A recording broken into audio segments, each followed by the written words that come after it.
Well, hello everyone. How are we doing today? Welcome back to the High Octane Podcast, and I'm your host, Bob. Sergio was going to be here with me today, but he had to go help his father-in-law do some stupid bullshit, so he is not going to be here. George is working, so you got me for the day by myself, unfortunately. Well, unfortunately for you guys that you have to listen to me. Well, you don't have to, but if you choose to, I appreciate it. Like I said, welcome back. This is High Octane, and we're gonna talk some bullshit today. Um, yeah, pretty much. I've got quite a bit of stuff, so we'll get right the fuck to it. After, what am I drinking?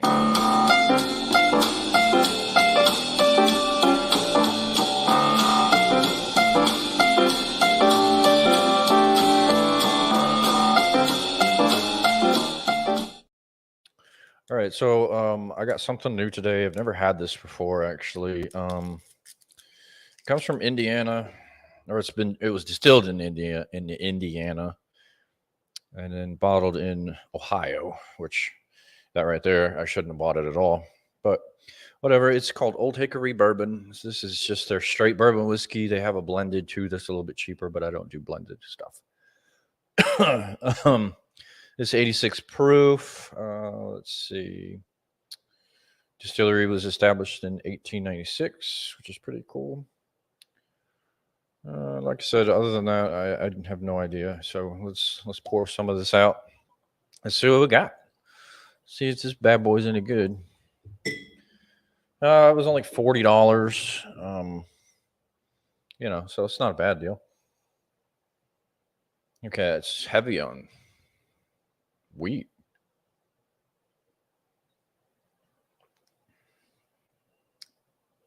Oh, I don't know. That's a little oaty. I don't know if I like that, but that's what I'm drinking. Old Hickory Bourbon. So yeah, there you go. Cheers, and don't drink and drive. All right, so today, like I said, I got a bunch of stuff. It's a bunch of random shit. I've got a recall, something dumb from Ford, and then we have another hot cars rendering, and some new stuff coming to market. So we're going to talk about all that. First and foremost, the racing schedule. Let me refresh this bad boy. This week isn't much going on. British Touring Car Championship in Donington Park is the 23rd or 22nd and 23rd. So if you're into that British Touring Car Championship stuff, yeah, you can go check that out. And then the Formula E race in Berlin, Germany, that is for the World Championship. So whoever's competing in that, good luck to you. I know nothing about Formula E. I don't know a single freaking driver in Formula E that I know of anyway. But that's the 23rd or 22nd and 23rd as well. So if you're into that little electric racing bullshit, which I am not, go check that out. Oh, before we get too far into this thing, we're not going to have an episode next week because Sergio and I are going to the soccer game. So, I have to have a life outside of this and work and the gym. So, going to a soccer game. So, no episode next week. I apologize for that, but you guys will get over it, I'm sure. The only reason I brought that up is because there's more going on next week, but I won't be able to tell you about it. The Azerbaijan Grand Prix is on the 30th, so if you want to check that out, that's going to be pretty interesting. Go Max Verstappen, my boy. Be cool to get him on this show one day, but I highly doubt it. Anyway, all right, we're gonna get right into it with this first thing. It is a recall, and it's pretty fucking interesting because there's a Greek engineer is filing a U.S. petition to recall, I guess, every single Tesla that's ever been fucking built, which is pretty crazy. Says right here, this guy's based in Athens. His name is Kostas Lakopoulos. I don't know. It's fucking Greek. is petitioning the NHTSA to recall all 1.6 million Teslas over their ability to shift from drive to reverse without touching the brake pedal. And that's actually not supposed to happen, but I don't know if that's like a super big deal. Why would it be a real big deal? I don't understand why it's such a big deal. Like, watch the video from a security camera. It was a horrifying accident. The driver felt betrayed by his smart car. All right, now I want to see this shit. All right, this isn't a long video. The audio doesn't matter. He's pulling somewhere. I don't know. What the fuck? So the car accelerated uncontrollably on its own?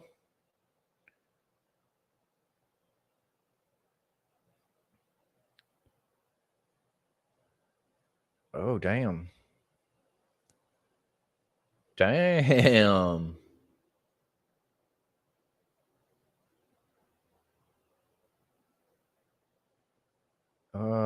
I don't see how that matters when you shift from park to reverse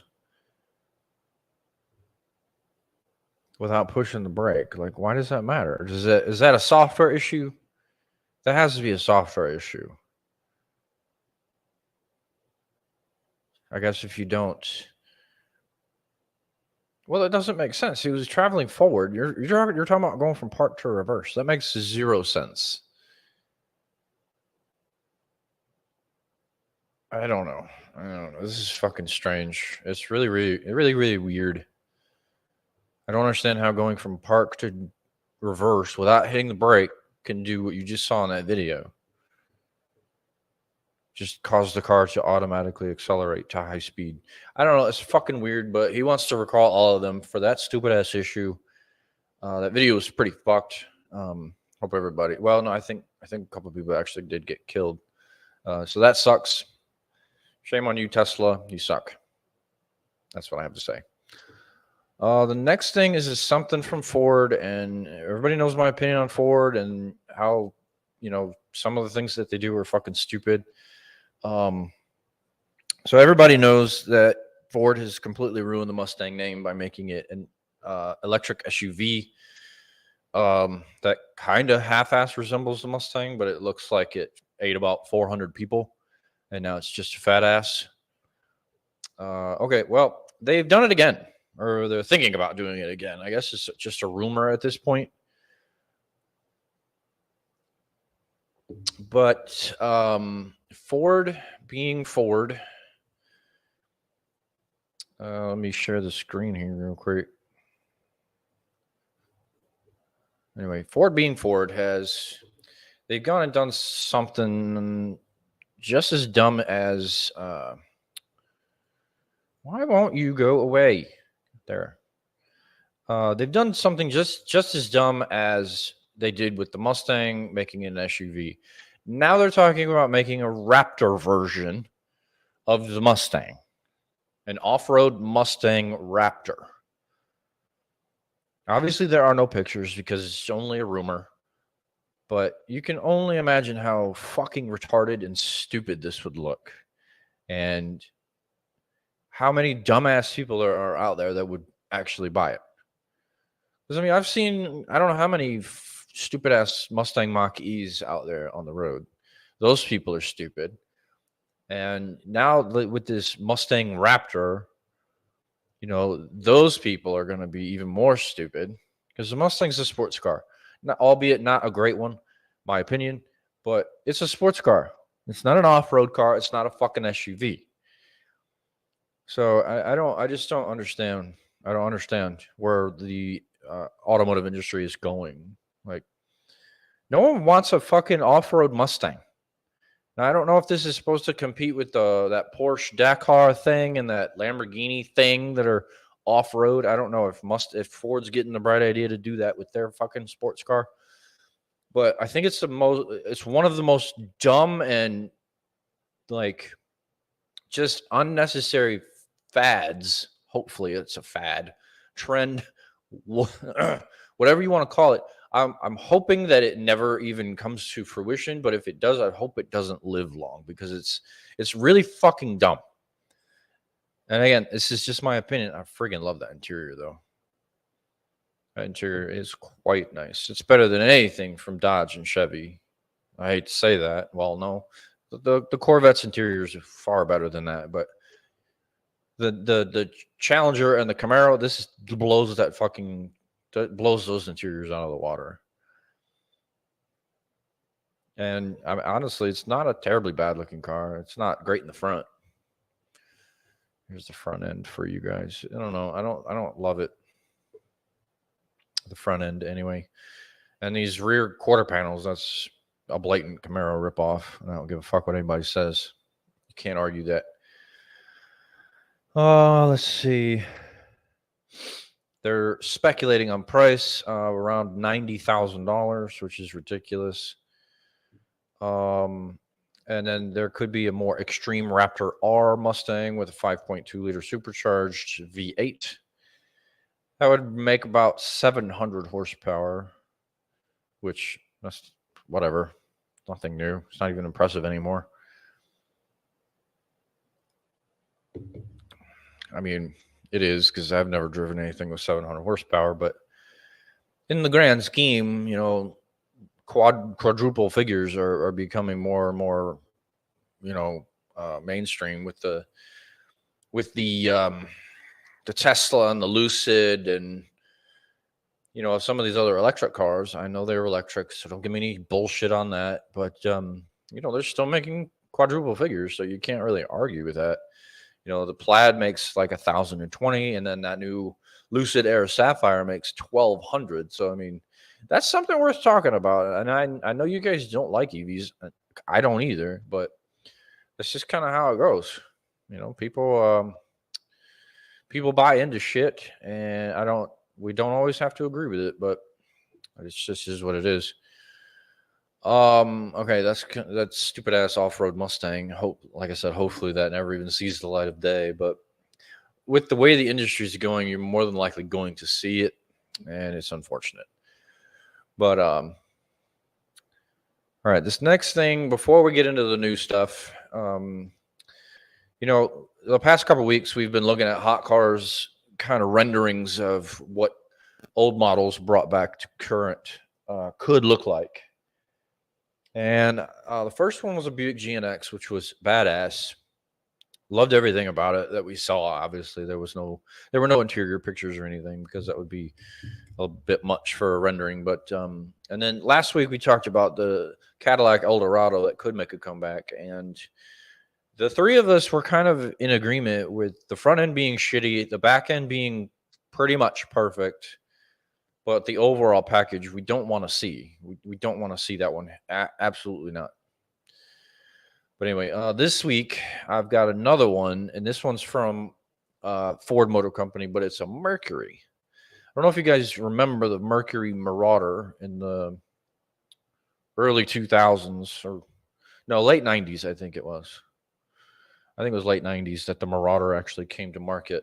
Well, Hot Cars has a new take on it, and we're going to take a look at it. Now, this is the only picture I've seen of it so far. I didn't actually go through and look ahead of time. I didn't cheat or anything. So, you know, you guys are, well, I kind of did, because I've seen this photo. But from this photo alone, I don't like it at all. No, the front end it looks too small. It looks too much like the Challenger. I don't like it from the front. I do not like it from the front. Now, let me explain what the Marauder actually was. The Marauder was kind of a hot rodded version of the Ford Crown Victoria or the Mercury Grand Marquis. It was a big four-door car, and it had a V8 under the hood. It was rear-wheel drive, so I mean, it was your classic big hot rod, just made a little bit more modern. The problem was it didn't make shit for power. I think it made like 302 horsepower or some stupid number, and it was like 5,000 pounds. So, yes, albeit it was more than the Impala SS power-wise, but it wasn't as good looking. It didn't have as nice of an interior, which mid 90s, the interior no interior was great in the mid 90s. But it just wasn't as well received as the Impala SS. The Impala had name recognition. It was a good looking car, front engine, rear drive, very, very upgradable. It was just a better looking car, and it had the name. No one knew what the Marauder was. So, I mean, you just see it driving down the road, you just think it's a fucking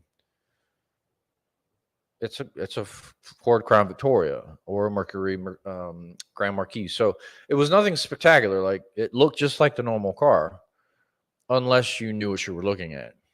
I do, obviously, but all right. Here are some numbers. This was 2003 and 2004. All right, so I was right before.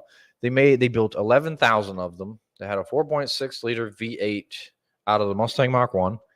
So it might have made 280 horsepower. Actually, I was a little bit high on my horsepower numbers, but still higher than the Impala. I think the Impala only made 250, but decent torque.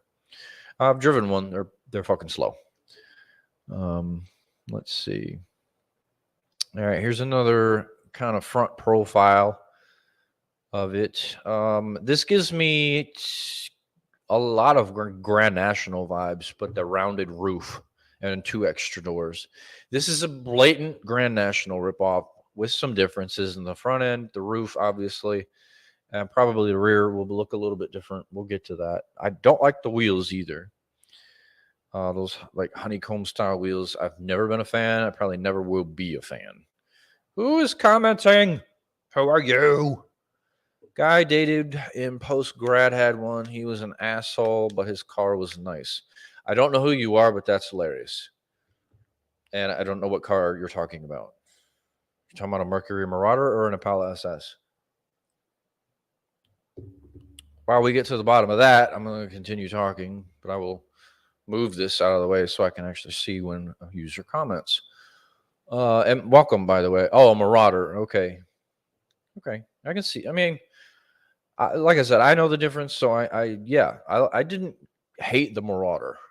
Oh, it's Angie. I didn't know that. You have to give me your name because I can't see you unless you like allow your name to be shown. But okay, that's cool. He was an asshole. His car was nice. There you go. But yeah, this one. I mean, they literally took. Hello. You've never commented on this podcast. I don't think. Well, hello. They took a picture of a Grand National. They rounded the roof, extended it a little bit, added another door, changed the front end, and put some ugly ass wheels on it. That's exactly what this looks like to me. Here's the rear end. The rear end's okay, I guess. Not really. But I mean, this picture is all Grand National, 2 extra doors and a rounded roof. I don't like it. I fucking hate it, actually.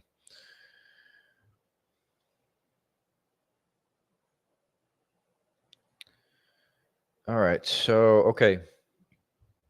There's some one comparison between the two, the Impala and the Marauder. They only have quarter mile times. 2 giant front engine rear wheel drive cars with not even 300 horsepower. The Impala did the quarter mile in 15 seconds, and the Marauder did it in 15 and a half seconds. So very, very not fast at all. But if you want beefier Grand Marquis or you want kick-ass Impala SS, there you go. They're slow, but they're cool. What else we got?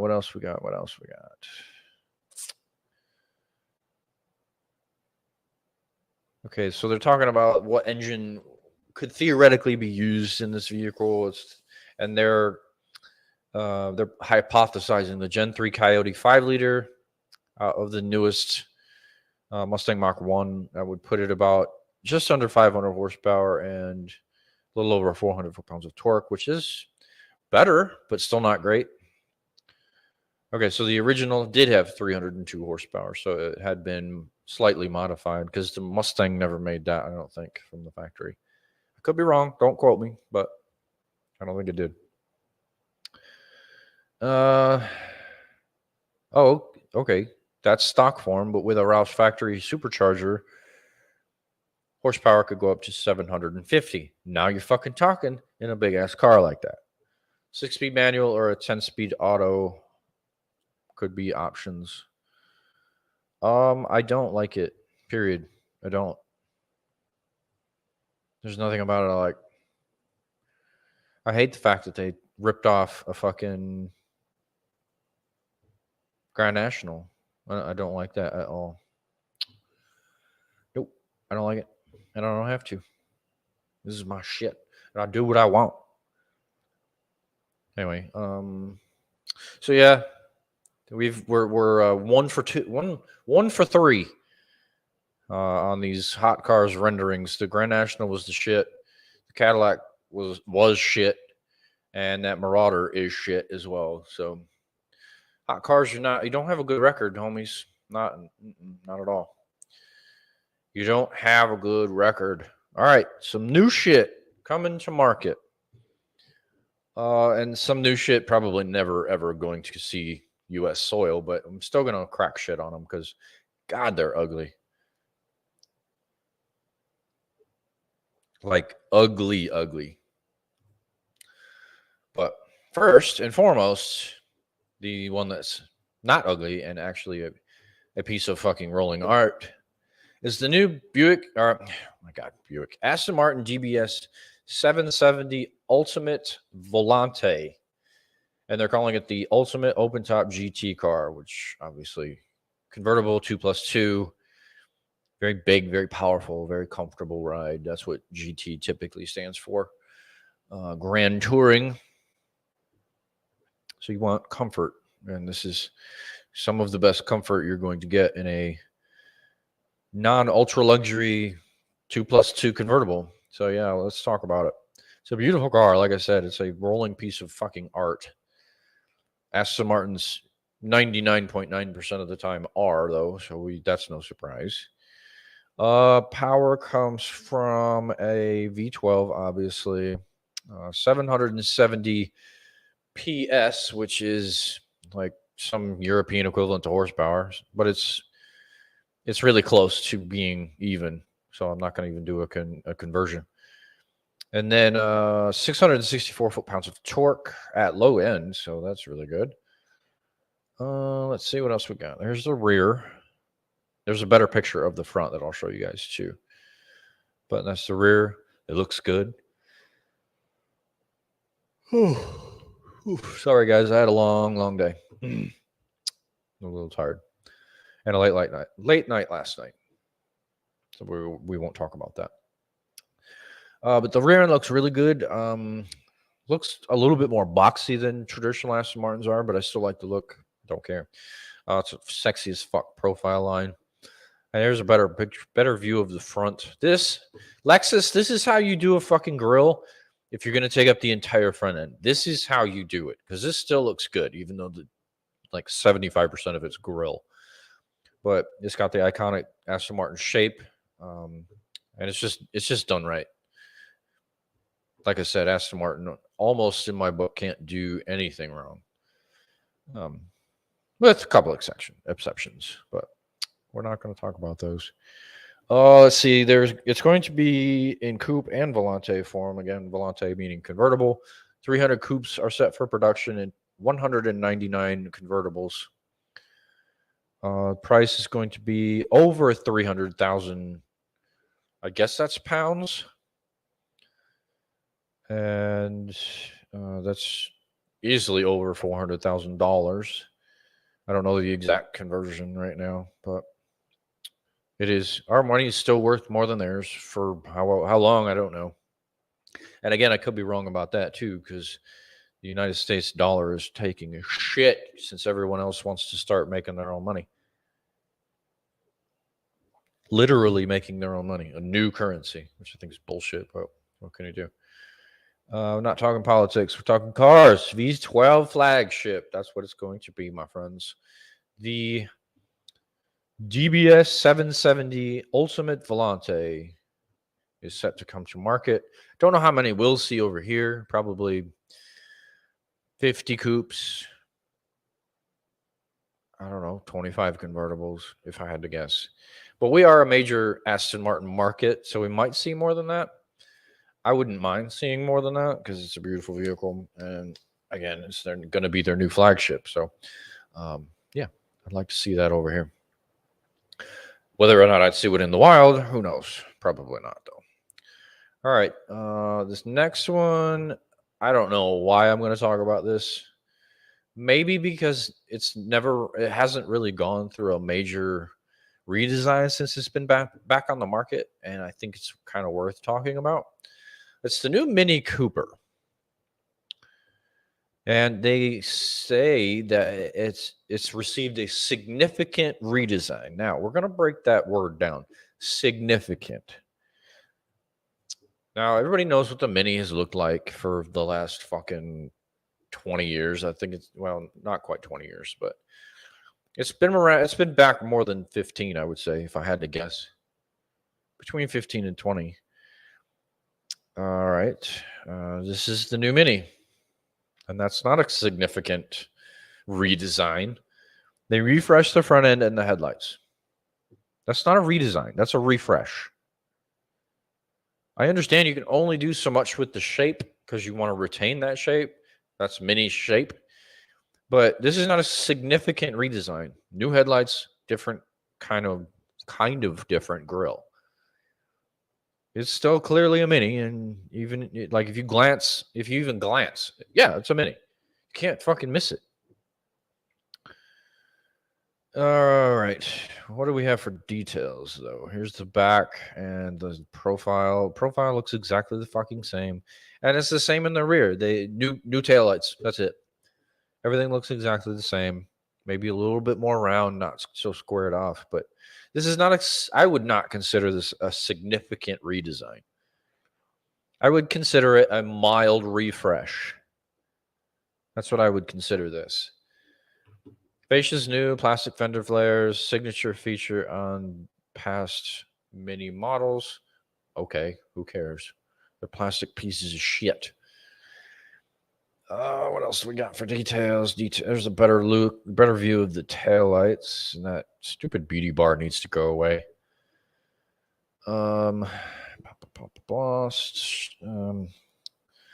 Yeah, exactly. Classic round headlights, short wheelbase, color contrasting roof, general proportions are all great sign the company is sticking to its retro roots. Exactly. And we understand you want to stick to that look. But again, not a significant redesign. It's a mild refresh. Get your fucking words right. No specifications, performance numbers. There are no interior photos either. So it's a little bit early to be even be talking about this damn thing, but I suppose that Road and Track considers this a significant event in Britain, German-owned car world. I don't fucking know. It's not relevant though. I'll go ahead and tell you that it ain't relevant at all. But I don't know. I can't only talk about General Motors and fucking supercars. So I gotta pick and choose what I talk about on this fucking thing. And some people like the Mini, so there you go. You're welcome. There's your new 2025. I think it was a 25 piece of shit Mini. There you go. All right, we're gonna shift gears over to America now for a short time, and then we'll get right the fuck back out of it. Lincoln, obviously Ford owned. They're bringing they're bringing the 2024 Lincoln Nautilus to market very, very soon, and they're touting very heavily the interior, which I must admit is pretty ridiculous. As you're about to see, because I'm about to pull this shit up. There's a short video. It's 4 minutes 20. We're not going to watch this video, but this is the newest interior for the Nautilus. The Nautilus is, I believe, They're middle-sized SUV, maybe like the equivalent of an XT6 or an XT5. I don't know yet. Like all the proportions and everything. But what's bullshit about this thing is they're building it in China, then importing it to this country. So I think that's complete bullshit. That's just my opinion. I don't understand why they do that. General Motors did that with the CT6, and I never understood why. But yeah, this is going to be built in China. So all you Lincoln lovers, fuck you. Buy this asshole. You support COVID, and you want COVID. You love it. Just fucking around. I don't care. They're all fucking cheap ass bastards. So they're trying to outsource all this shit. Everything they can, they're outsourcing it. And China's they'll work for cheap. Mexico, they'll work for cheap. I won't. Not with the cost of living in this bitch. You're gonna have to pay me. All right, so here's a better view of the entire kind of layout. It's daylight, so you can actually see the fine details of the interior. Now, all right, I'm going to point out some things I do and don't like. I do like the center stack with the smaller screen in the center. I don't know, the seats kind of look boring, plain. The door panels are not too bad. The steering wheel sucks. I don't like the steering wheel, and I think that screen that goes across the length of the dash is stupid. It doesn't look good. It's not placed well. I don't like it at all. There's nothing about that I like. That giant panoramic screen. I don't like that. So there you have it. This is what they're touting for this thing. I'm sure you're gonna see. Yeah, there's the outside of it.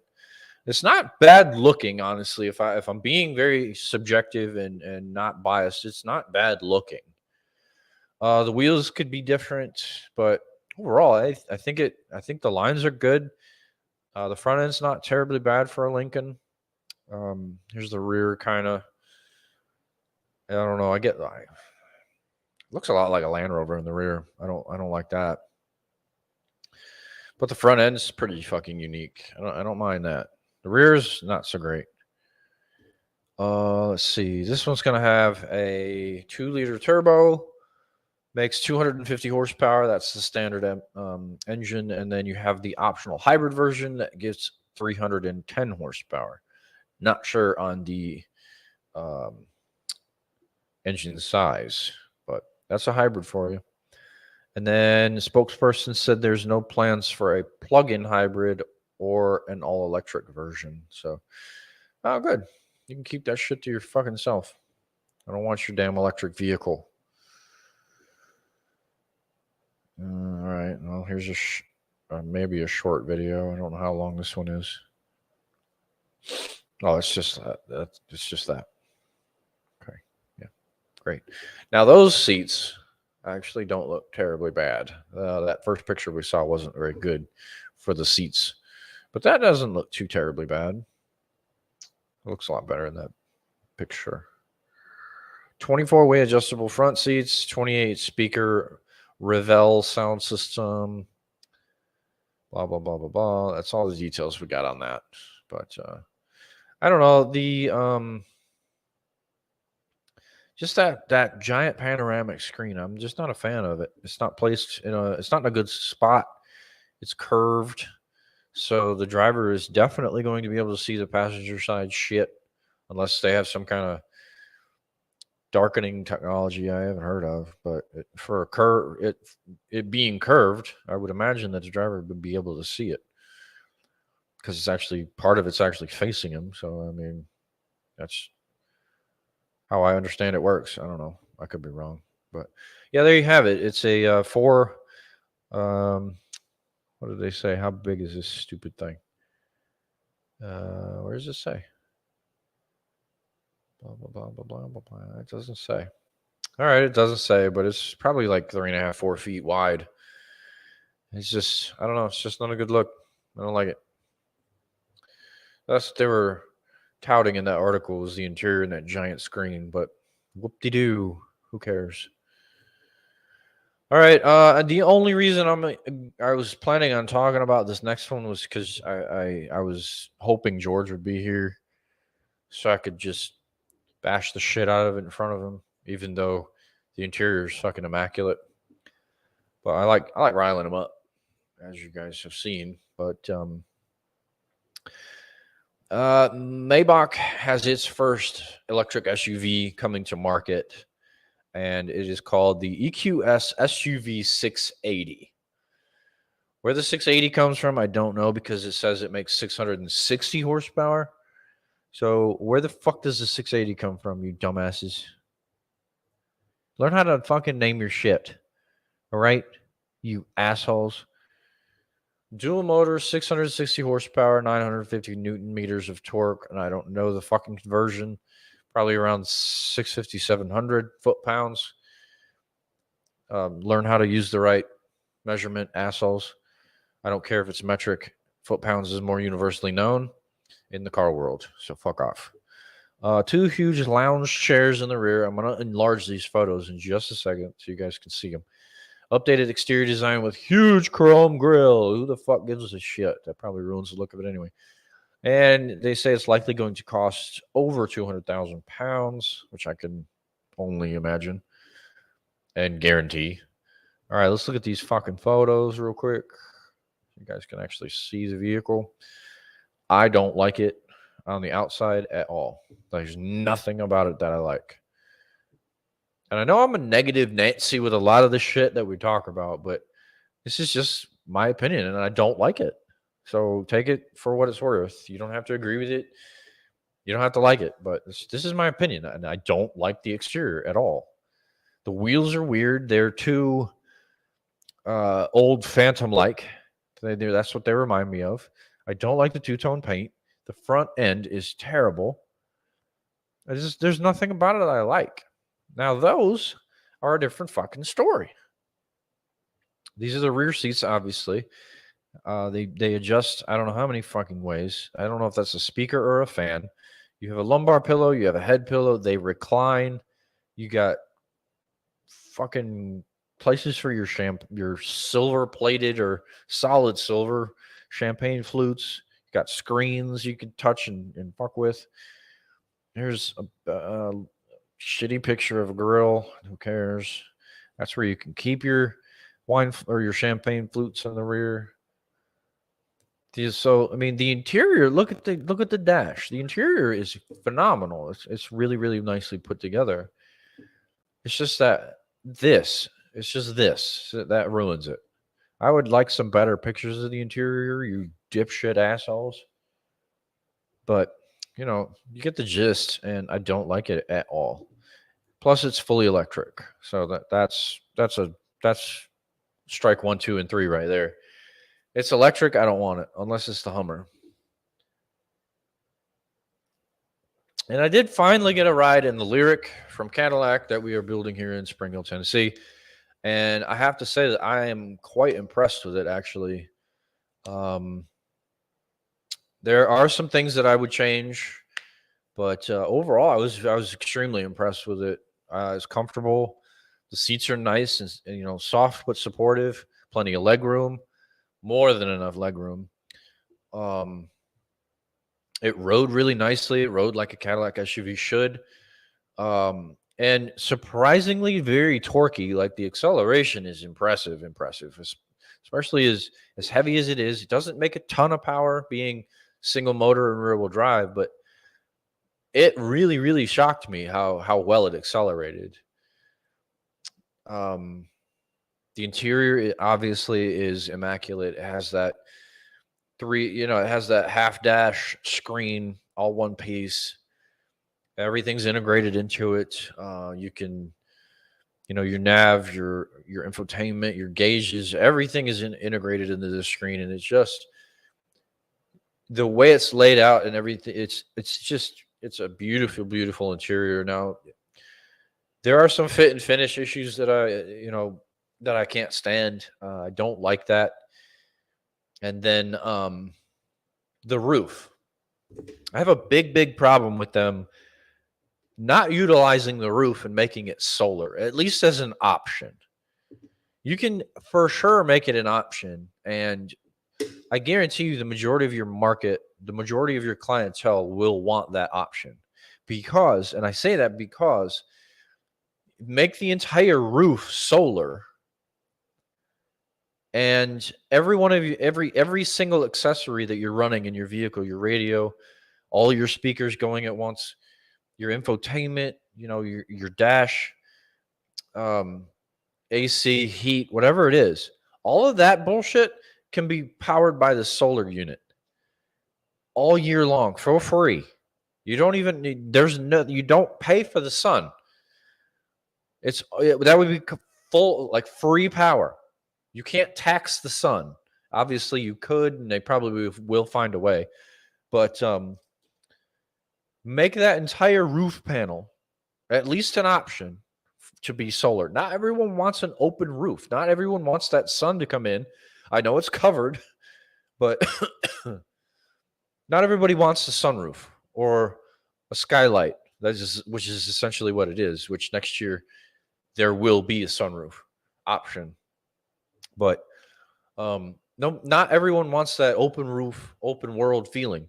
I wouldn't want that.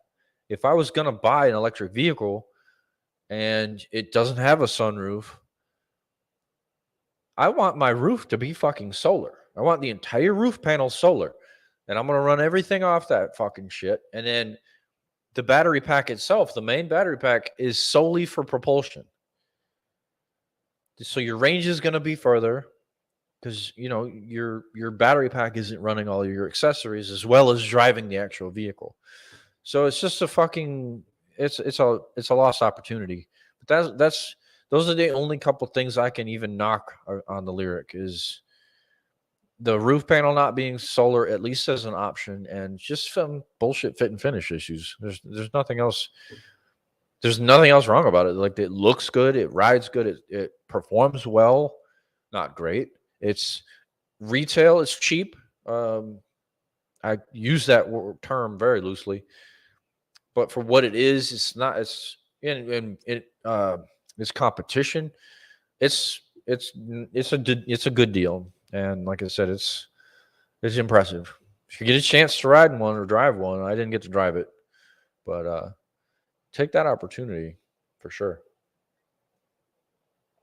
It's a different experience because it's electric and it doesn't make noise, and it's really weird.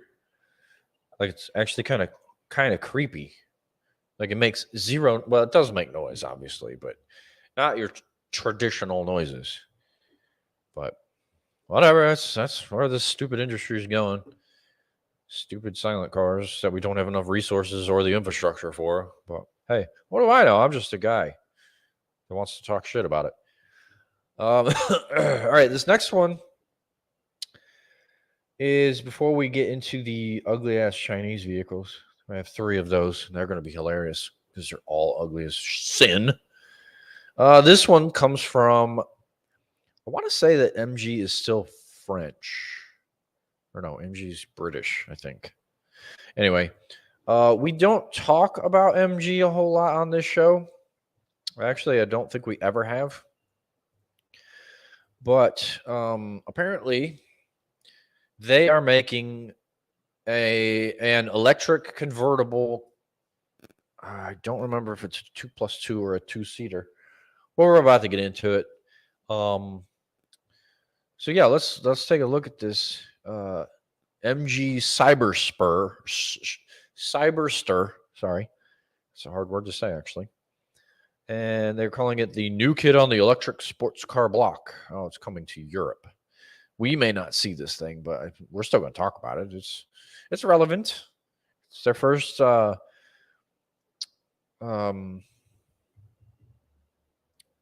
decent vehicle, and I don't know how long. MG sucks, my opinion.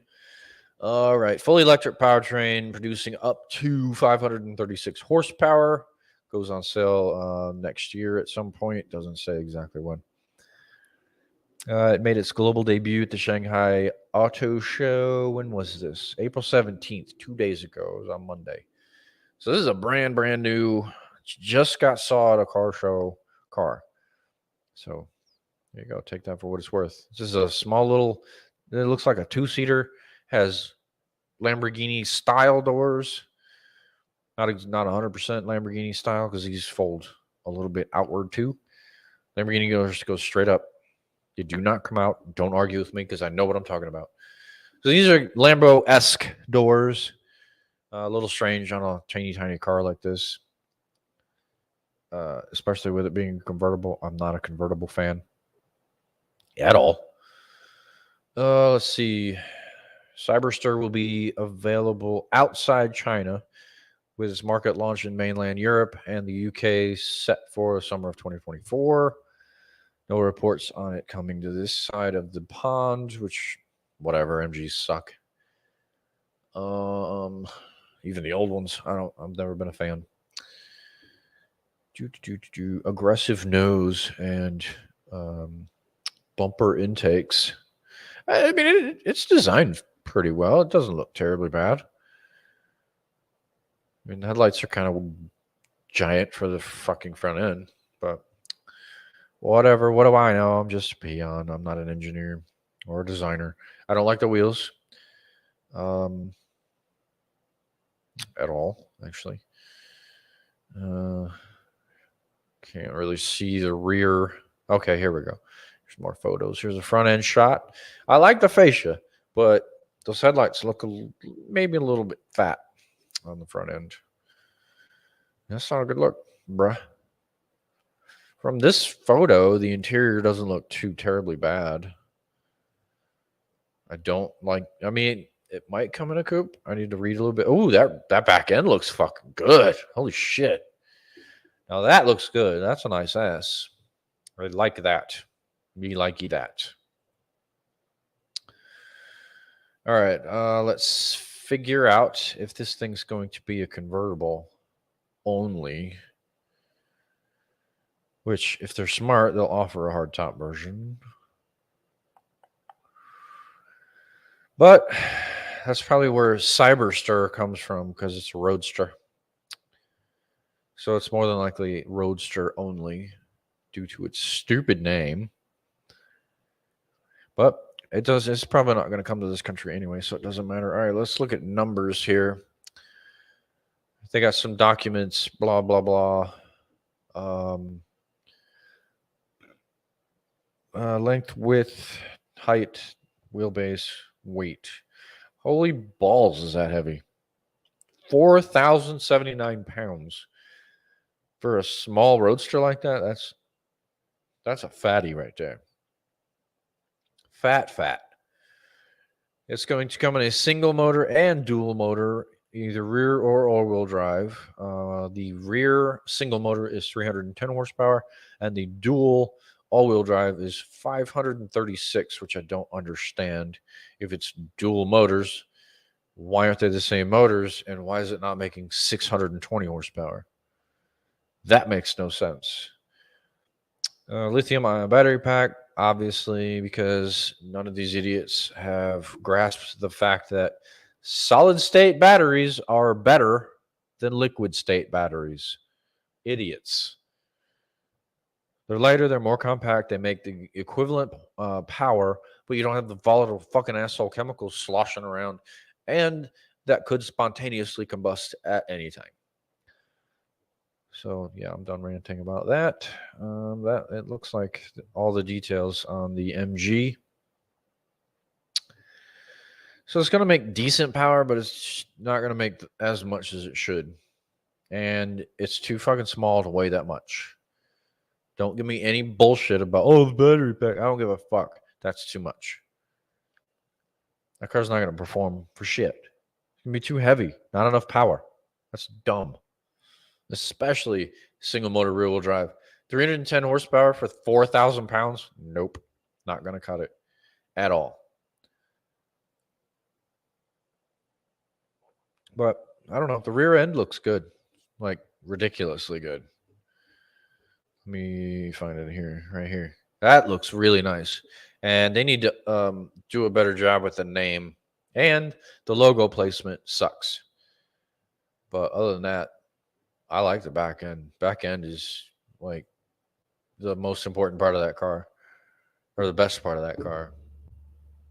The focal point of that car is the ass. All right, Chinese pieces of shit. Let's get into it. I got 3 of them. Like I said, none of them are cars. There's not a fucking supercar that can bunny hop this week. Which, oh my god, that was so stupid. But I think I might have another one of that model to talk about, so we'll get to talk more shit about them. But the first one is, let me share the screen real fucking quick. It is called the GAC GS8 2023. I guess that's the model year. Yeah, GAC is the company. GS8 is the model, and 2023 obviously is the year. And obviously, guess where the fuck they're sending it? Russia. Because leader 1 and leader 2 are butt buddies, and I don't give a shit if anyone has a problem that I said that. Fuck Russia, fuck China. Yeah, I said it, and I'm not sorry. Now, first and foremost, this thing looks way too much like a Kia, and the grill is terrible.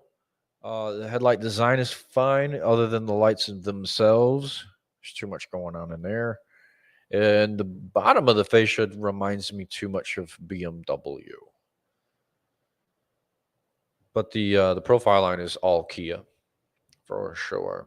And everyone knows I fucking hate Kias. Except for the Stinger, which I still hate to admit. But it's a cool car and it performs well. But it's dead now. They're no longer making it. Let's see. Russia is anticipating the arrival, blah, blah, blah. It'll be available for the domestic market, or has been available for the domestic market since December of last year, which is China, not this market, because we'll never fucking import that garbage here, hopefully.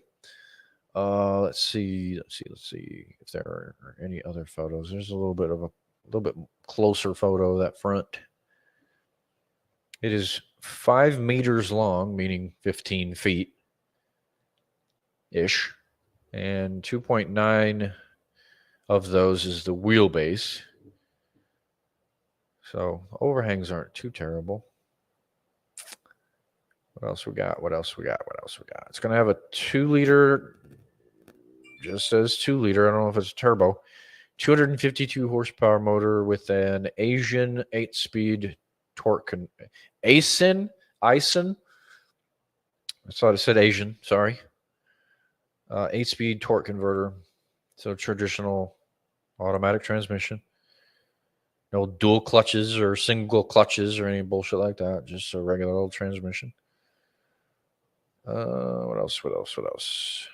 There's a hybrid crossover, 190 horsepower and 2 electric, or one or 2 electric motors. So there you got some options there. Total output, 237 horsepower, which is shit. And it has the transmission has an electric CVT aerator. I don't know what the fuck that even means. Something with engineer talk. What else we got? Yeah, that's totally a fucking Kia from the profile. Sorry,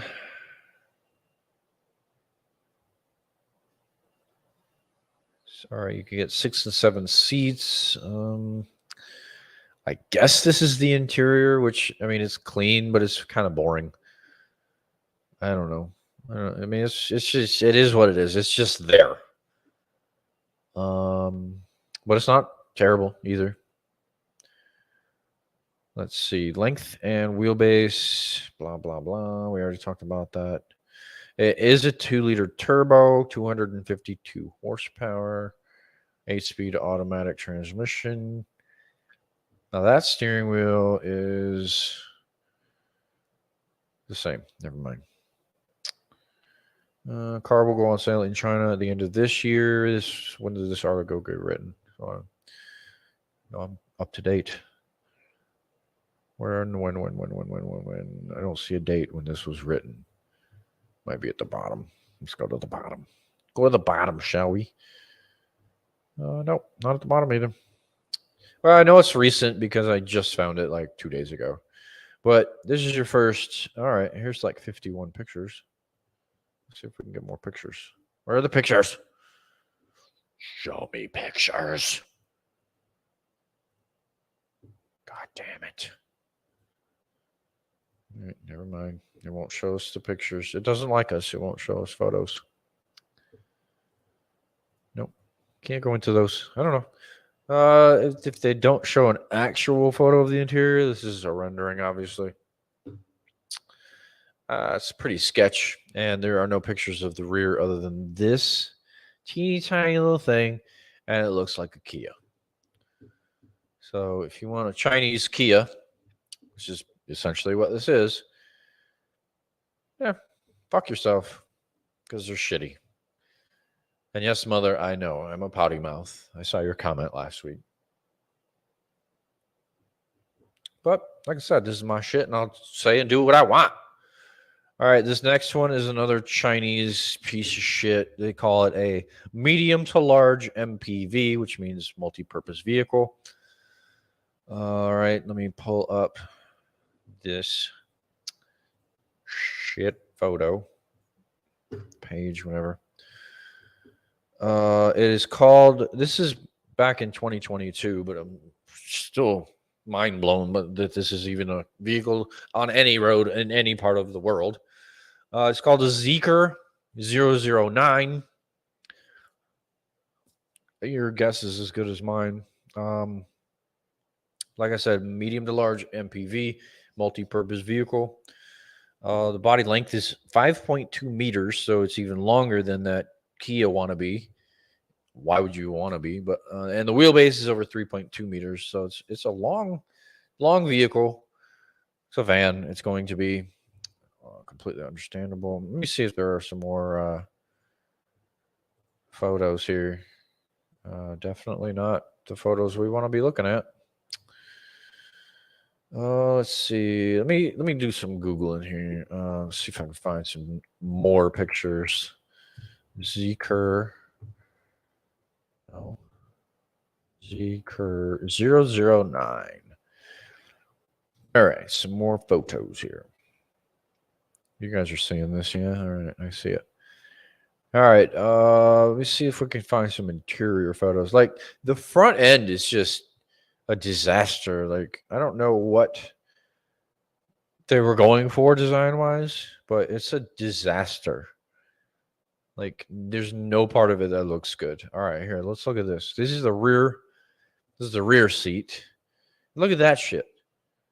Now, this is what China actually can do properly is interiors. And I hate to admit that they can do anything properly, but their interiors have been pretty spot on as of late. Like, if you guys have been watching the last couple weeks, we talked about some Chinese shit last week that had some nice ass interiors. And this is no exception. Like, full reclining seats, they look very nicely stitched. You got armrests on both sides. You got cup holders on both sides. I'm sure you got plugs and buttons and screens every fucking where. But look at the fucking outside. Look at that bullshit.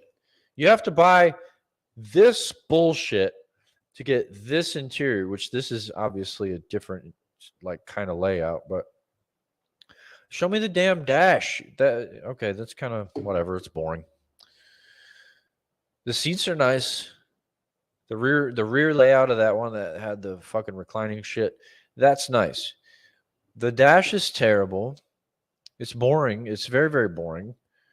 And the outside speaks for itself. It's fucking terrible. It's probably one of the worst looking vehicles ever built, in my opinion.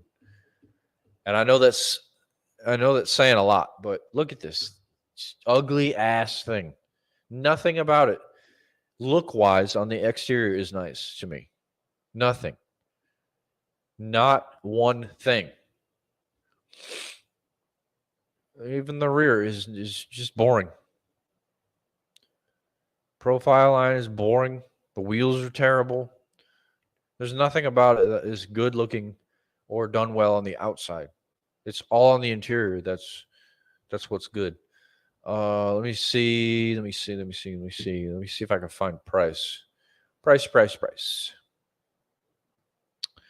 I want to know what people are being gouged for this thing. It weighs 6,239 pounds. Holy balls. That's got some heft. And it's electric. That's why it's so heavy.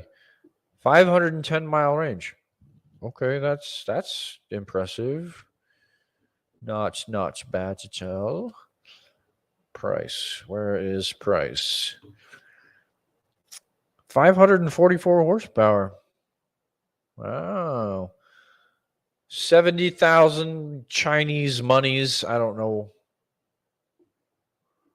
I have fucking no idea how much their money's worth. The long range model costs 588,000 Chinese something fucking stupid money.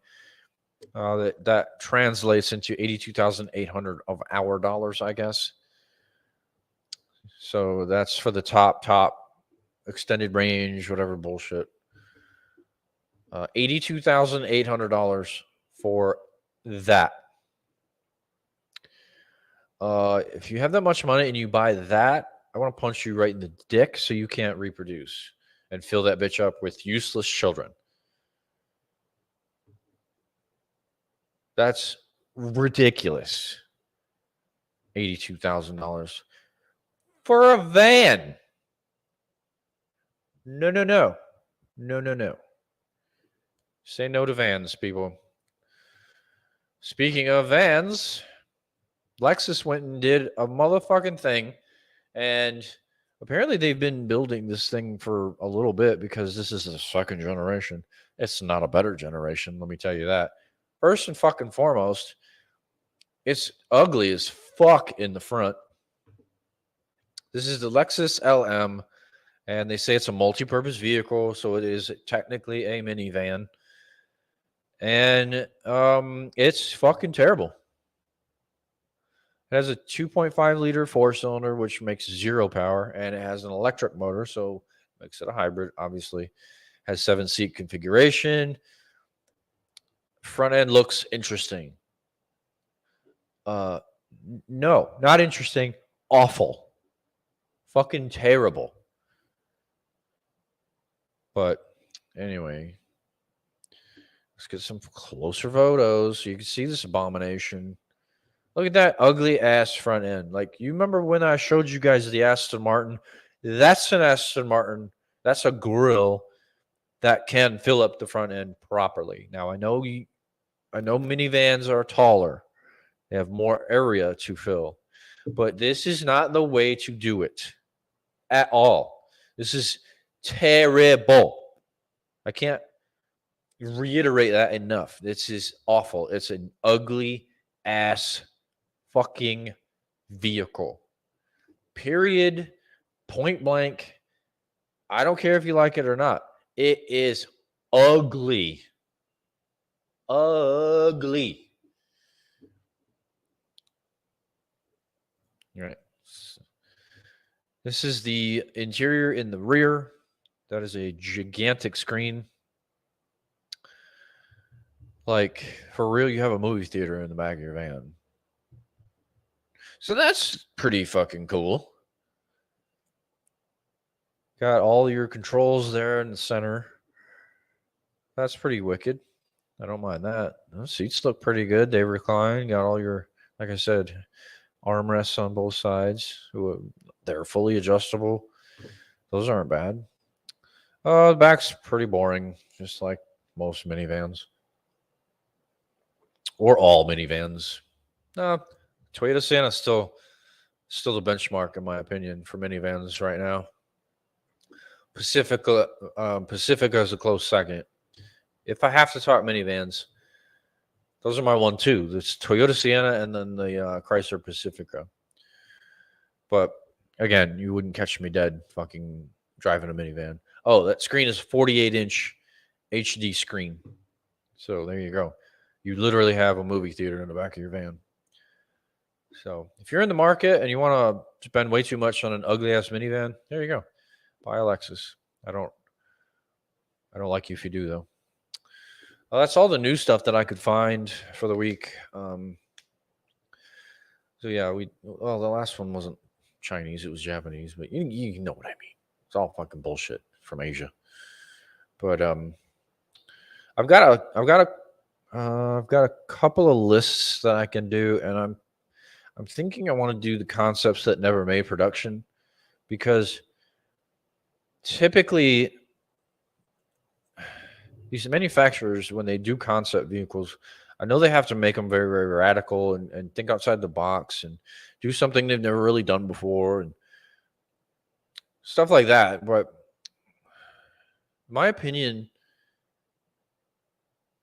when a concept actually makes production, but they don't build the concept production,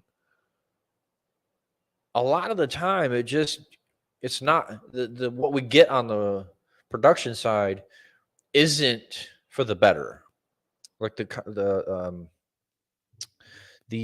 concept is usually much, much better than what we actually get on the road to market.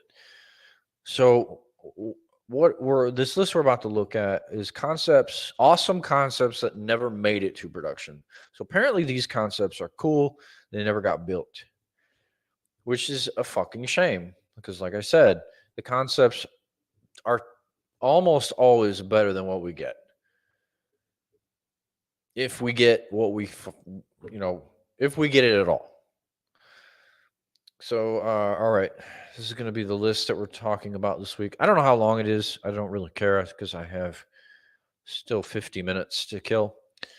So, if we have to do both, I'll do both. But if this is a longer list, maybe not. Because the other list is just goofy car names, unless there's like 16 of them, which I know I've done in the past, but I don't think I've ever done it on video. We might have to do that. We might have to bring that one back and do it on video, because there's some really good ones, and I might have new people, and those audio episodes are no longer available anywhere, which is bullshit. But whatever. Moving along, the 2006 Lamborghini Miura concept. I remember this fucking car, and it was badass. And I think Lamborghini really screwed up not making it. They came out with a in '06, and it was to celebrate the 40th anniversary of the Miura concept that came out in the 70s. And the original Miura obviously was fucking wicked. I love it. Everybody knows that. This is the concept back in '06, and look at how beautiful that is. Are you kidding me? Like, you want to talk about retro modern? This is the epitome, the definition of retro modern. I know that, Mustang, Camaro, Challenger, they're all retro, modern retro, whatever the hell you want to call them. But this is ridiculously close to the original, but being modern. Like, you look at this thing and you immediately know what it is. Like, there's no question this is a Lamborghini Miura. I like the wheels. I just love the how wide it is. How, like, those wheel arches are aggressive as shit. That front face is aggressive. Those side scoops in front of the rear tires, the scoops behind the rear doors. I mean, it's a beautiful, beautiful, beautiful concept, and I really don't understand what Lamborghini was thinking not doing this. Like, this is a better retro modern than the Diablo that we got. The Diablo, or not the Diablo, the Countach. The Countach fucking blows. This is what I'm talking about. This could they could pull this exact car off today, and it would work. Fucking build it, Lamborghini, you dummies. This one's cool too. I remember this, the Audi Quattro concept from back in 2010. I love it, honestly. And I know it's just kind of a kind of more wild version of the Audi TT being a coupe. But This look is phenomenal. I love the wheels. I love the stance. It's wide. That front end is wicked. That grill in the hood is a good look because this is a modern retro for the original Quattro, which was 30 years old at the time, and they went on to literally dominate the World Rally Championship for a long, long time. Let's see.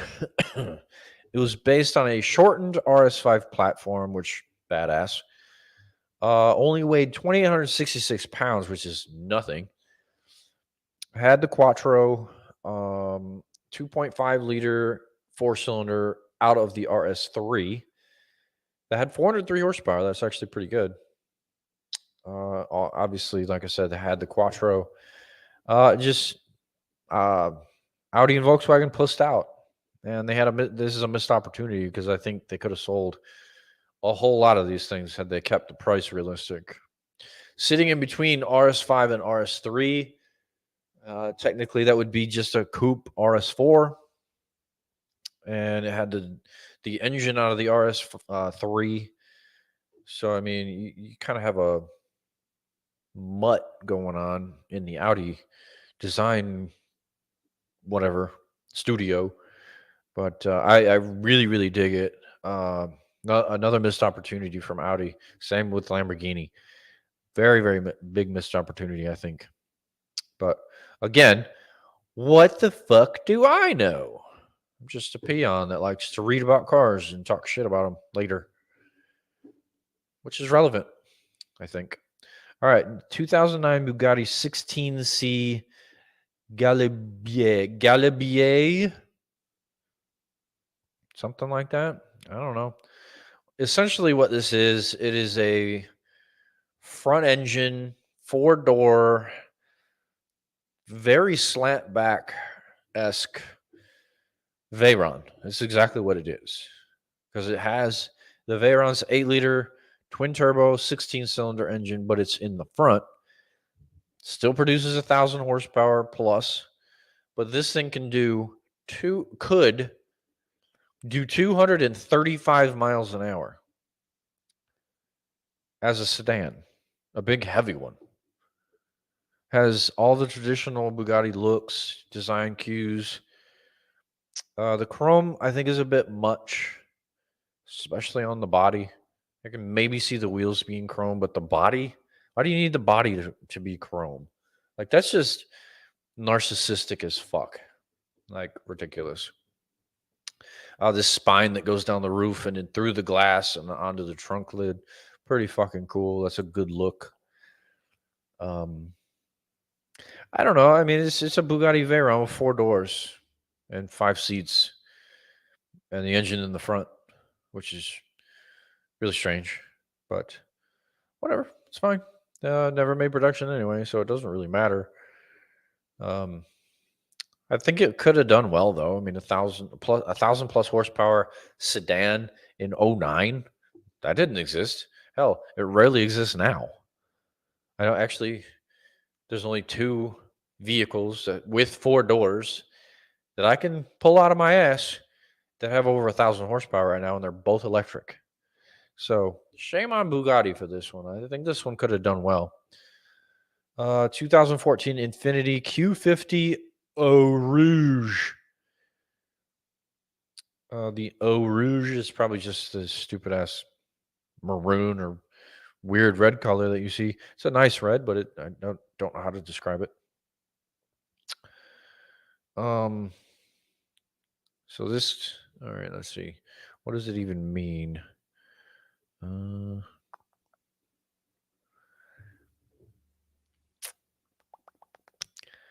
I don't know what it means. Fucking, it doesn't matter.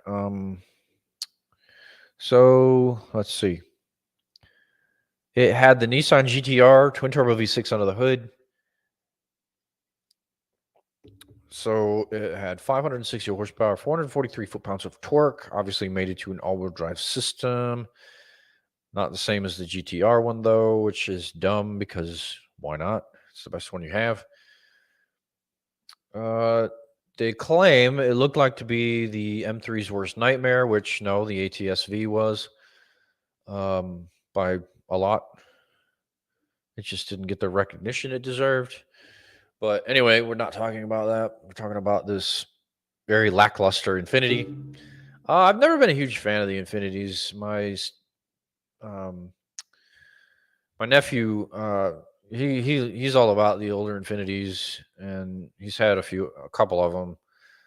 I just don't understand the fascination. I know that they're very easily upgradable and you can mod them, very very simply. For okay money, I guess. Probably a little bit more than you could like an LS. But I don't know. I just never don't really understand the draw or the fascination. But to each their own. No, not talking any shit. Seth, don't come at me because I'll slam you, little punk. Just kidding. '08 BMW M1 homage concept. I remember it kind of. Not. I can't like visualize it in my head, but I'm pretty sure it's fucking ugly. So we're going to look at this one real quick. Commemorating 30 years since the release of the original, which it did perform well in the World Rally Championship, but yeah, it's fucking garbage. I do remember. Ugh. Terrible, terrible, terrible. And actually, now that I say it, I don't think it ever competed in the World Rally Championship. I was thinking of a different BMW. That's my bad. This one was mid-engine, obviously rear-wheel drive back in the day. I mean, it does look a lot like it, so good on them for that, but still fucking ugly because the original was too. Um, no, I'm good with this one not seeing the light of day. Could it have done well? Probably because ugly shit sells. But no, I'm happy this one didn't see the road. I'm happy this one didn't see the road either because like I said, I don't understand the draw. It's a Q50 with a Nissan GTR twin turbo V6 under the hood. Essentially, that's all it is. There's nothing overly special about it. Although that red is pretty nice, I have to admit. And if this is real carbon fiber, yes, please. We like carbon fiber on this show. But that BMW is terrible. Don't care. Let's see. 2014 Hyundai Passo Corto. Thank Christ this thing didn't make production. Because it's hideous. Just like every Hyundai that has ever been fucking built. Except for the old Hyundai Genesis Coupe. I have to admit, they looked pretty good. But everything else, fucking garbage, and this is no exception. Pretty radical design for Hyundai, but that's fucking ugly. I don't like it. All right, details. Mid-mounted 1.6 liter turbo 4-cylinder. Only drove the rear wheels. That's pathetic. I don't care how small these fucking cars are. As compact as these engines are, at least put a fucking V6 under it. I'm so annoyed with these goddamn 4-cylinders. Oh, but it has a turbo. I don't care. Not everything needs a 2-liter fucking turbo in it. God damn it. V6s are greater than 4-cylinders. I don't care about fuel economy. I don't. Bullshit. Anyway, moving along. That's fucking terrible, and I'm glad it never saw the light of day. 2004 Mini Superleggera Vision concept. Really? Really? I don't even know what to say. I'm very very glad again that this didn't see the light of day. Mini tried a convertible and it didn't fucking work. It was terrible. And I'm pretty sure they probably still are. But it doesn't work. The Mini has a certain look and it needs a roof to pull that fucking look off. This sucks ass. Like everything about it sucks. Superleggera Vision concept. Thank fucking God. And this was a fucking electric vehicle in 2014. Or it's a concept, not a vehicle. Electric. No, fuck you. I'm moving along. That's just pissing me off. This one's a 2010 Jaguar CX-75.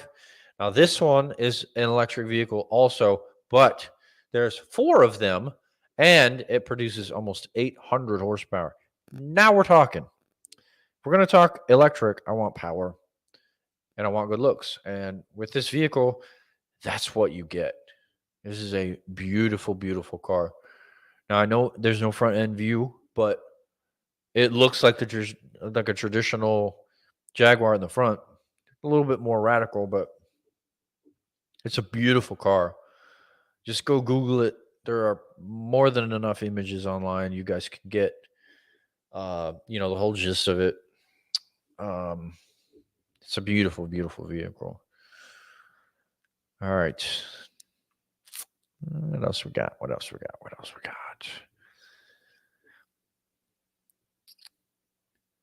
I guess originally it was supposed to be a hybrid, but I guess they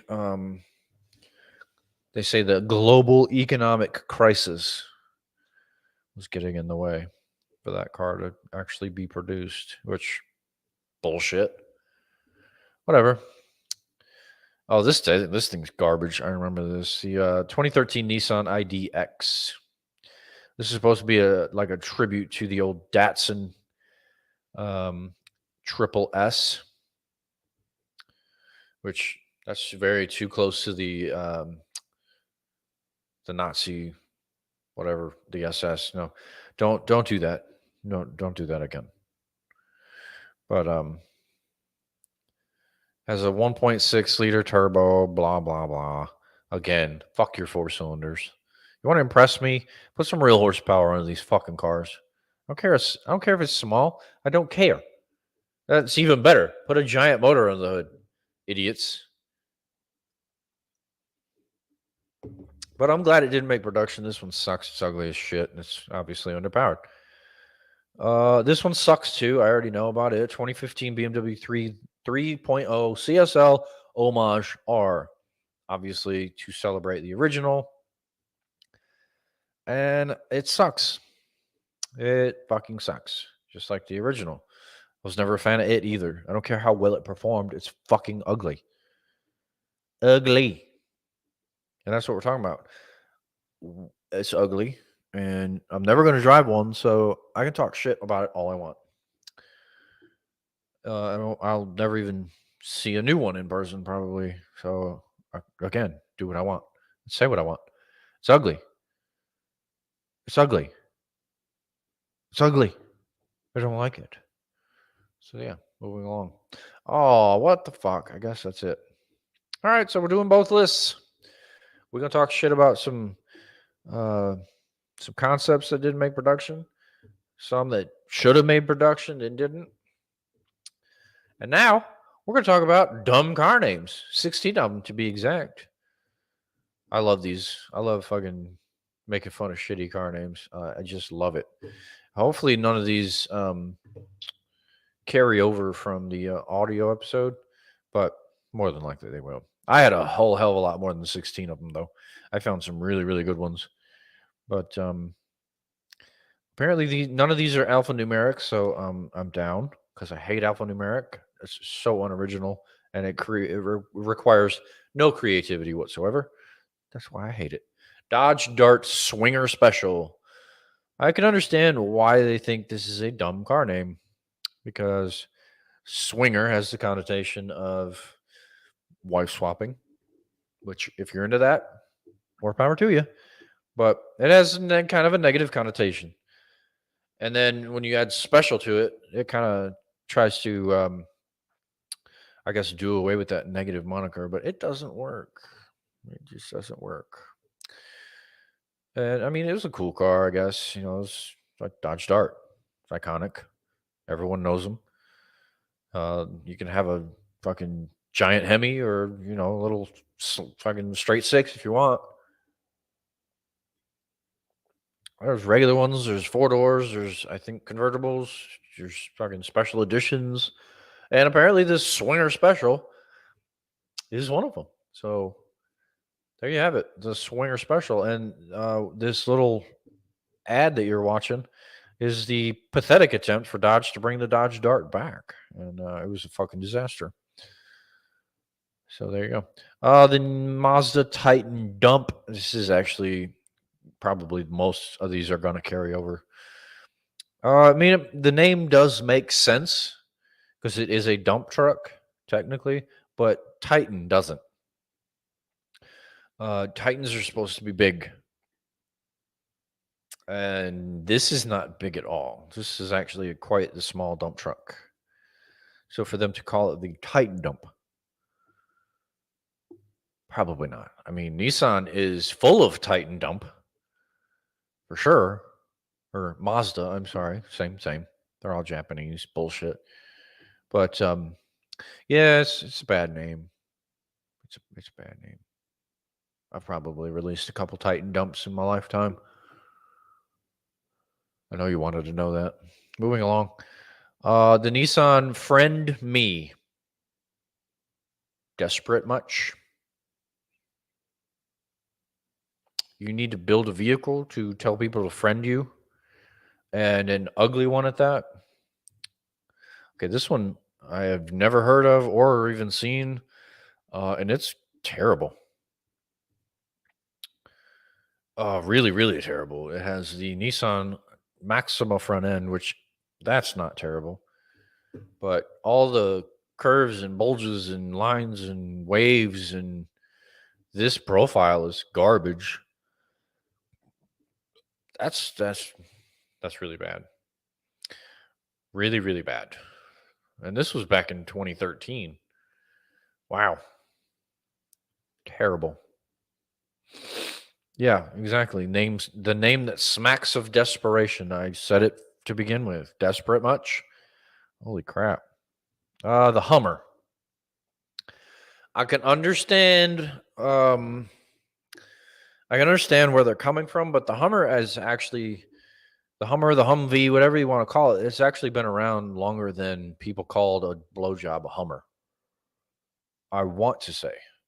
I'm not exactly sure when the Hummer blowjob slang came to be first used, but I'm pretty sure the Hummer slash Humvee has been around longer than that.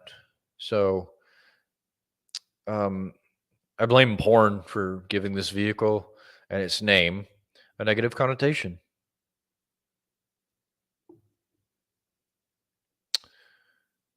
Oh, okay, never mind. Yes, shame on General Motors because this is the brand name, and the brand was born in 1992. So I guess the H1 technically isn't a Hummer. It's just an H1. It's a Humvee. That's what I'm taking away from this, what I'm reading right now. So the actual Hummer name didn't get, I guess, thought of and brought to market until 1992. So, yeah, it says it right here. Hummer was also a popular name for a particular take on the act of fellatio that involves, you guessed it, humming. So, yeah, you're humming while you're blowing a dude, ladies. But, yeah, okay. Yeah, shame on you for naming your obnoxiously large and underpowered SUV after a blowjob. So, all right, there you go. Hummer. Yeah, that's a poor choice. The Ford Probe. Yes, we talked about this one before. It is a bit of a strange thing to call a car because the whole anal probing thing. So yeah, I could see where they're coming from with the name. The vehicle itself, though, I mean, it wasn't the most attractive or the least attractive out there. It was kind of unassuming and actually kind of rather boring look wise. But I mean, for the time, it had It had 24 valve, 2.5 liter four cylinder, and it actually made decent power.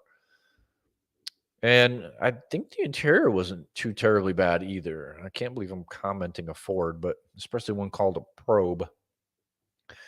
But I mean, honestly, I didn't hate them, especially this second generation Probe. The first generation sucked balls, but this one was obviously better. You have to have the GT, which both of these are. But yeah, the name's pretty bad. It's pretty bad. Yep, yep. You definitely don't want to be anally probed by any alien. Doesn't matter what they look like: green, brown, black, red, purple. Doesn't matter. You don't want to be anal probed because you never know what they're going to pull out, which is weird. I don't know why I said that. The Daihatsu Charade Social Pose. Huh? I. That's too much. That's two names too much. Just call it the charade and be done with it. It's still a shitty name, but it's not four names. Um, it's pretty fucking ugly, actually. I mean, the pictures are pretty terrible. I guess this is like the first attempt, which is terrible, and then this is the second attempt, which is still terrible. I don't know. Daihatsus will never ever make it to this country in mass quantities, thankfully, because they build nothing but shit, as you see here. So stay out of our country. You suck. The Mitsubishi Charisma. All right. So charisma usually means, very outgoing, very bubbly, very high energy, just very annoying, honestly. But typically, when you think of charismatic, you have a lot of energy and fast moving and talking with your hands, which is something that I do sometimes. But you don't think about charisma when you look at this fucking thing. I mean, it has wheel covers, for fuck's sake. That's not charismatic. That's boring. Your 1.6 liter four cylinder isn't charismatic. It's boring. Your styling is boring. Why do you have a rear fucking wiper? It's not a hatchback. It's not even. It's not a hatchback. Why do you need a rear wiper on a fucking regular sedan? I've never seen that before. That's so stupid. Yeah, it's a piece of shit. It's boring, and the name is terrible.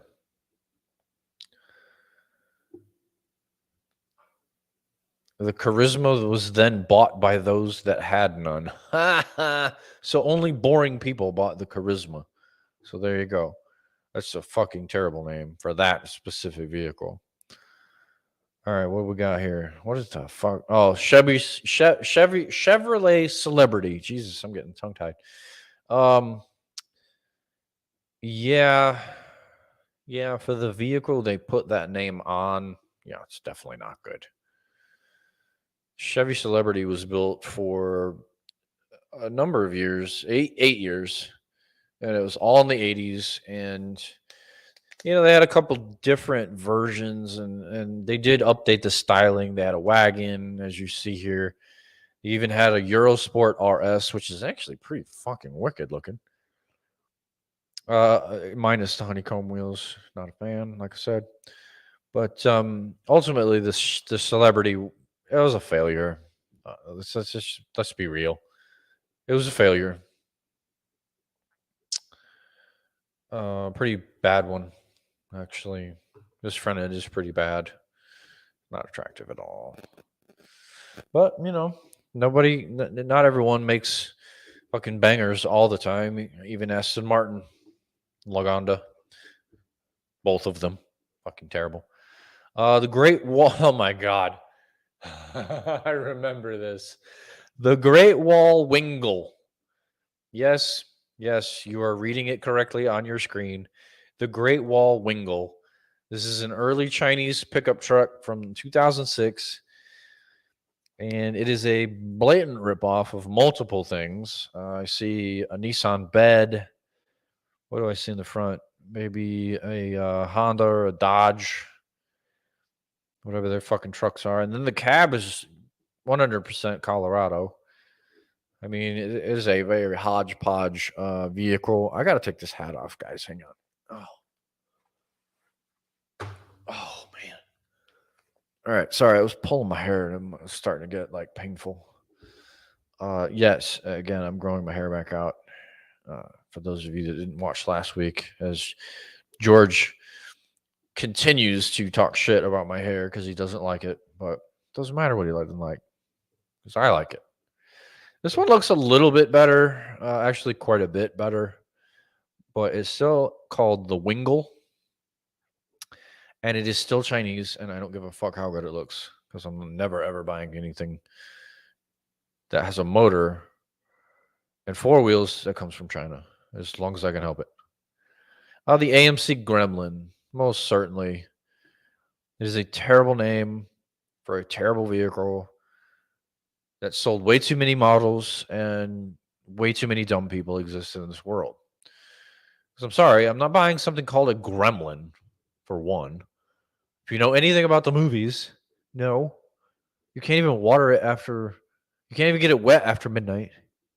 Or not at all, actually. You can't feed them after midnight.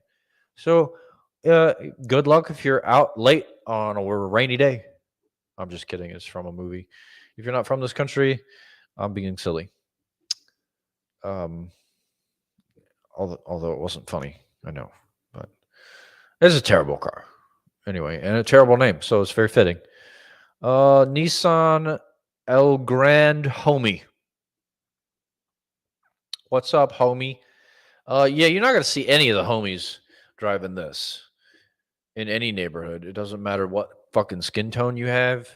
A homie ain't driving this fucking thing. I don't care how many children they have. They're at least gonna be in an Escalade with all their drug money. Yeah, I said it. Drug money. Because the homies, no matter what color, probably in drugs. Anyway, I don't care. Disagree or agree. I don't care. This thing's fucking awful. A Nissan? Yeah, fucking Nissan. Well, Nissan's never really been good at vans, so this actually makes sense. The Nissan Quest has always been terrible. Like I don't remember any point in time when it was good. Like not a single fucking point in time. So this one actually doesn't really surprise me. It's fucking terrible. And the name, terrible. No homies are driving you. The Bighorn 1500 from Ram. I don't agree with this one. I mean, it makes sense. They're the Ram. They have big horns. Um, it's fitting. It's a big ass truck too. So I mean, this one I don't agree with. This is the Bighorn. This is not a Bighorn. So bad picture. Bad picture taking. Carbuzz.com or picture snagging from the internet because that's I guarantee you what they did. I don't know. I mean, if the name doesn't warrant maybe a price increase, I can see what they mean. But the name is actually quite fitting for this vehicle because, like I said, Ram have big horns and it's a big truck. So I mean, the name makes sense. Phonetically, I guess is maybe the word I'm looking for. I don't know. But if there's a price hike and a substantial one, no, definitely not, because it's more than likely just an appearance package anyway. So no. This is a Geely PU Rural Nanny. PU meaning pickup. But yeah, Rural Nanny. And wow. I'm at a loss. It is four-wheel drive height, but has two-wheel drive wheels and tires on it. Like that. The the amount of space in those wheel arches is ridiculous. Like I could probably stack both hands and fit them in there. Like that's no. And the front end looks like an old Mercedes. The cab is S10, and the bed is I have no fucking clue. That weird swoopy line is no terrible. No, it's okay. Small sedan or coupe delivery utility. What? Excuse me. It's a small sedan or coupe delivery utility. So it's a truck. And you can get it in 2 or 4 doors. Not small sedan or coupe. It's a truck, you dummies. Whatever. I don't fucking care. It's Chinese. Toyota. Oh my God. This is a long fucking name. Toyota Estima Lucida G Luxury Joyful Canopy. What the fuck? Hey, bro, what do you drive? I drive a Toyota Estima Lucida G Luxury Joyful Canopy. Okay, I'm going to go this way now. I don't care anymore. You fucking weirdo. This was the Japanese version of the Toyota Previa that we got here. Yeah, it looks exactly like the Previa, actually. That's the Toyota Previa. But this is the Japanese version, which looks somewhat better, actually. If that's even possible. Let's see. What actually made this fucking thing different? It doesn't say. I guess it's more luxurious than the original, like the regular one. I don't fucking know.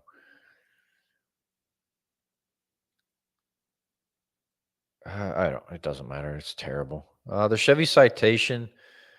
All right. So there's 2 things with the Citation. Like, not a lot of people even knew it existed. Car Gurus doesn't even list it on their fucking website. Even under other models, the Citation doesn't come up on Car Gurus. So that tells you how obscure they were and how just unassuming they were, except for the X11, which I will talk about shortly, because that's what we're looking at. No, God, that's a terrible color. But the Citation was weird. It came in, it was a hatchback, but it came in 2 and 4 doors, different trim levels. And it was, like I said, it was very unassuming. Like, it was just a very unassuming car when you see it in, base level trim, 4 doors. Like I said, it was a hatchback, and it just had a little piddly little 4-cylinder in it. Nothing special. It was just a bigger Chevette, essentially.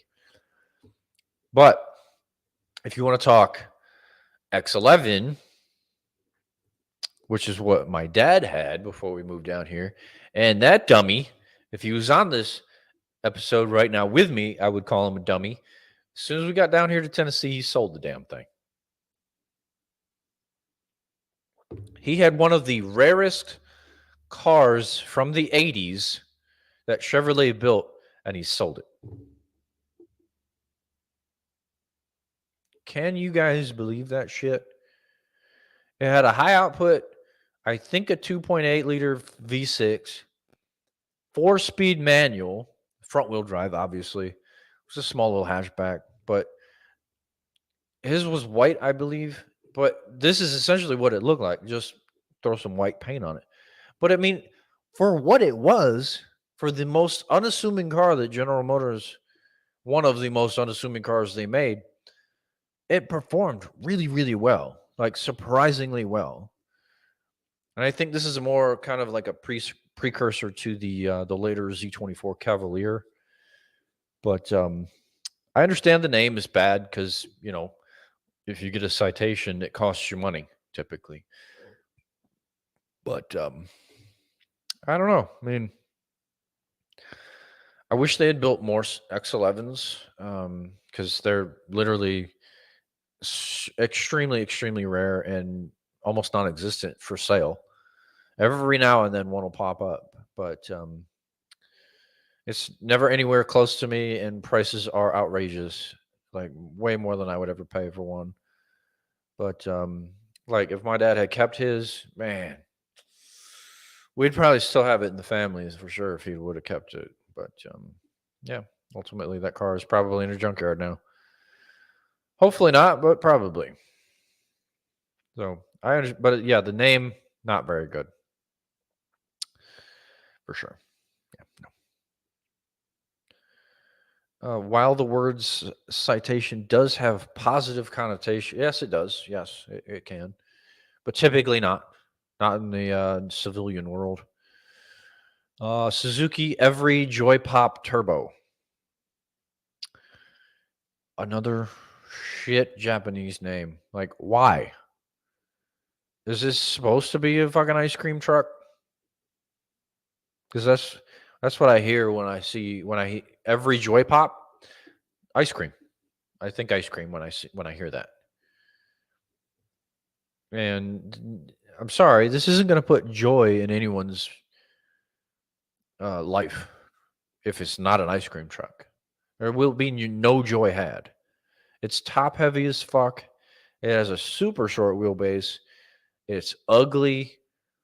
It's underpowered with a 600cc engine. It has a turbo though.